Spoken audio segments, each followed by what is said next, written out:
Hey guys, this is Lars Pearson here with MarineMax Ship Bottom, New Jersey. I'm standing on this new listing we have, 2013 Sea Ray 260 Sundeck. So you see I'm walking up on the swim platform here. You got some Faux Teak, nice lounge seats, access to storage under that port one. This boat's equipped with extended bimini top. Got storage, cooler in the floor. Your engine compartment's under there. Storage under this port seat. Nice table.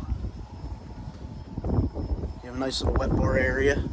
Removable cooler underneath, and where your stereo unit is. You have a remote up at the helm as well.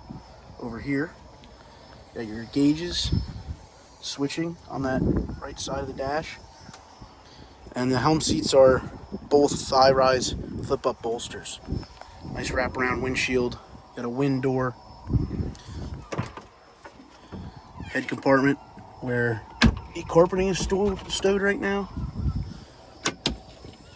Wind door and storage underneath your helm. Also, this windshield closes. Nice lounge seating up in the bow. Very long seats.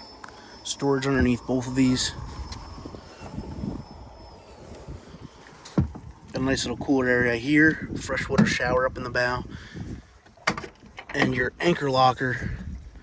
Stow your anchor, and you have a nice reboarding ladder also on the front of the boat. So if you want to beach it up, you have that ability. Here's a shot looking aft. It's a new listing we have here. If you have interest in it, give us a call, 609-494-2102. All right.